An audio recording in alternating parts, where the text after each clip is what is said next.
Assalamualaikum warahmatullahi wabarakatuh. Halo Sobat JKN, ketemu lagi nih di podcast BPJS Kesehatan Cabang Banda Aceh, yaitu Obras JKN, obrolan santai JKN. Nah, Sobat JKN, pada kesempatan hari ini nih, pastinya narasumber yang kita hadirkan selalu spesial nih Sobat JKN. Spesial pakai telur ya, kayak nasi goreng deh jadinya. Oke, nah Sobat JKN, pada podcast kali ini kita akan membahas mengenai persalinan cukup di FKTP. Nah, persalinan dan kontrol kehamilan pastinya itu cukup di FKTP. Nah, saya sudah menghadirkan nih narasumber yang kompeten di bidangnya, yaitu Bu Desi Prasinta selaku Kepala Bagian PMU. Apa sih PMU itu? Nah, nanti kita tanya nih sama Bu Desi. Nah, Bu Desi, apa kabar Bu Desi? Halo Kakak Rifka, sehat. Iya, sehat ya, Kakak Rifka alhamdulillah. sehat? Alhamdulillah Bu, sehat. Apalagi ketemu sama Bu Desi nih, kita Masya bawaannya Allah. sehat dan ceria pastinya Masya nih ya Allah, Bu harus Desi sehat ya, ya. harus sehat. Oke. Nah, Bu Desi, silakan nih sapa-sapa Sobat JKN nih yang lagi menonton. Siap. Halo Sobat JKN, apa kabar? Semoga selalu sehat ya. Oke, amin, amin ya Rabbal Alamin. Kita aminkan nih Amin. doa-doa Iya. dari Bu Desi, tentunya semoga kita selalu sehat. Nah, Bu Desi ini selaku Kepala Bagian PMU di BPJS Kesehatan Cabang Banda Aceh. Nah, kalau boleh tahu Bu, PMU itu apa sih sebenarnya kepanjangannya gitu? Iya, terima kasih Kakak Rifka. Mm-mm. Jadi PMU itu adalah penjamin manfaat dan utilisasi. Utilisasi. Jadi Mm-mm. tugas saya dan tim di BPJS Oke. Kesehatan ini adalah menyampaikan informasi-informasi terkait penjaminan apa saja yang didapatkan oleh masyarakat atau Iya, sobat JKN betul. gitu ya, Mm-mm. sebagai pelayanan yang diberikan sebagai manfaat JKN dan melakukan utilisasi. Jadi ketika sudah didapatkan pelayanannya, kita melakukan utilisasi kepada pemberi pelayanan kesehatannya. Jadi nanti saya dan tim tugasnya seperti itu, kurang lebih. Oke, nah pemberi pelayanan ini Bu, kita spill sedikit ya, baru nanti kita akan terjun ke tema podcast kali ini. Nah, pemberi pelayanan kesehatan ini itu seperti apa Bu? Siapa nih Apa gitu ya? apa dan siapa yang memberikan pelayanan Ya, kesehatan gitu Bu? jadi pemberi pelayanan kesehatan. Jadi gini, BPJS Kesehatan ini kan badan penyelenggaranya, gitu Betul. ya. Mm-mm. Nah, jadi kalau ada yang sakit, berobatnya kan bukan ke BPJS, ya Iya. kan? Berobatnya adalah ke pemberi pelayanan kesehatan. Mm-mm. Siapa sih pemberi pelayanan Iya, kesehatan? Pemberi pelayanan kesehatan itu ada yang namanya FKTP, Mm-mm. ada yang namanya FKRTL. Oke. Nah, FKTP ini adalah fasilitas kesehatan tingkat pertama.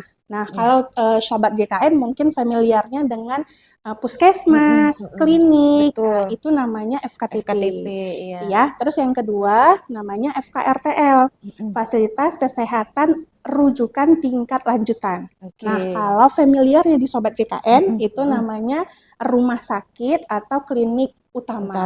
Nah, jadi Oke. kalau tadi dari puskesmas, Iya. misalnya penyakitnya itu tidak bisa diselesaikan atau tidak mampu, kemampuannya terbatas di puskesmas, dirujuklah ke rumah sakit, ke FKRTL tadi, iya. Itulah Oke, Bu. pemberi pelayanan kesehatan. Oke, nah Sobat JKN udah tahu ya sebelum kita ke tema hari ini, jadi udah tahu tuh siapa dan apa pemberi pelayanan kesehatan. Nah tadi udah di-spill sama Bu Desi.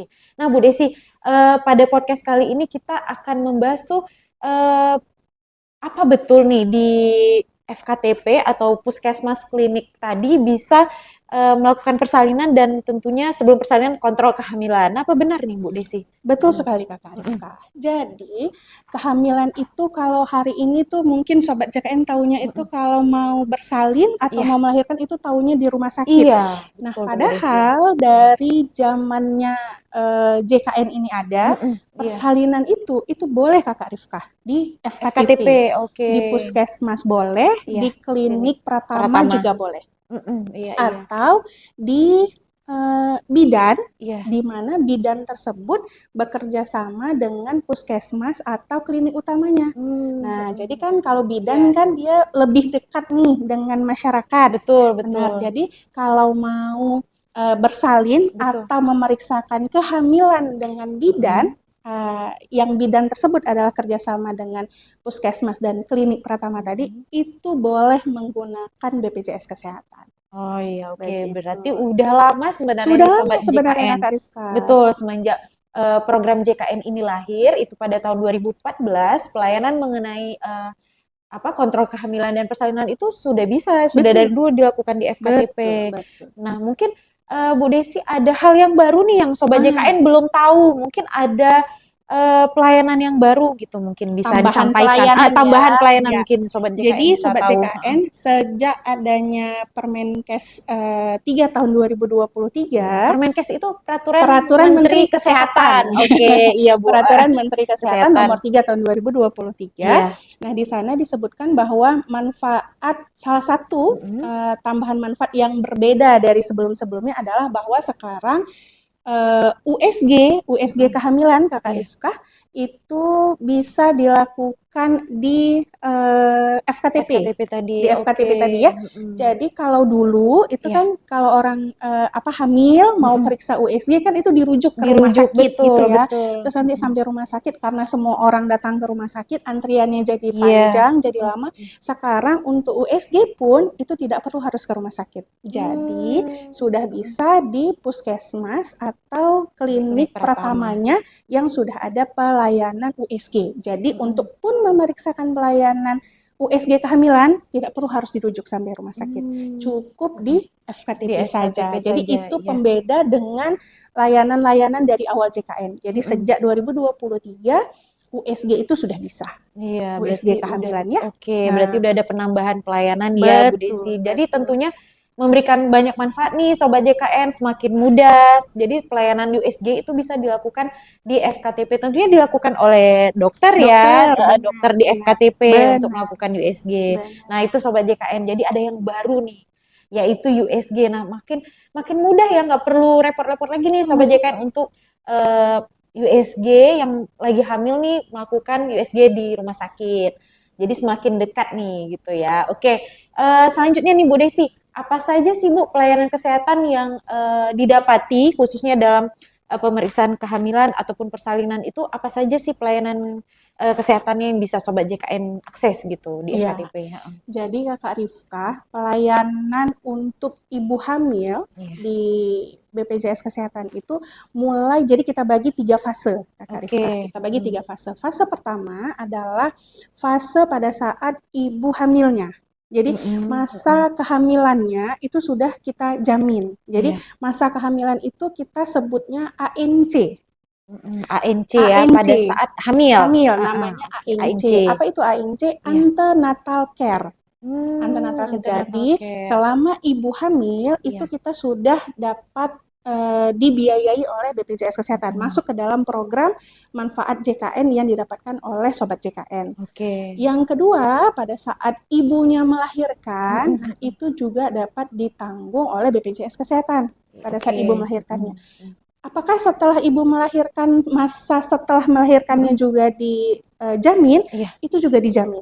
Nah, itu juga dijamin. Namanya kalau sesudah masa melahirkan, itu namanya PNC. Postnatal care. Jadi ada 3 sepanjang ibu hamil itu ditanggung semua pembiayaannya. Jadi kita bagi 3 fase gitu ya. ANC masa persalinannya, lalu PNC pasca persalinan. PNC. Nah komplit sekali ya Bu Desi. Alhamdulillah nih Sobat JKN, program JKN ini menjamin cukup menyeluruh gitu, dari seperti kita contohkan tadi, kehamilan, mulai dari kehamilan itu ada 3 fase sampai setelah melahirkan pun dijamin oleh BPJS Kesehatan gitu Bu Desi ya. Nah Bu Desi, kalau ANC itu bentuknya apa sih? ANC apa sih bentuknya? Kemudian persalinan itu bentuk yang dijamin seperti apa? PNC seperti apa gitu? Maksudnya apa si pasiennya memang yang aktif, misalnya nih hamil, si pasiennya yang aktif ke puskesmas seperti itu, atau nanti ada bidan atau dokter nih yang turun jemput bola gitu untuk memeriksakan, itu bagaimana Bu? Kalau boleh tahu. Ya, jadi kita cerita fase pertama dulu nih ya, ANC ya. Antenatal care ini adalah fase pemeriksaan ibu hamil. Kenapa ibu hamil ini harus diperiksa? Supaya kita tahu kondisi ibu dan janinnya. Apakah ibunya sehat dan janinnya sehat. Yang harus bergerak aktif itu Iya. adalah sudah pasti adalah si ibu hamilnya. Mm-mm. Mendatangi ke fasilitas kesehatan tingkat pertama tadi. Iya. Oke. Kalau rumahnya jauh misalnya gitu ya, Mm-mm. Kakak Iya. Rifkah dari puskesmasnya, Iya. cari alat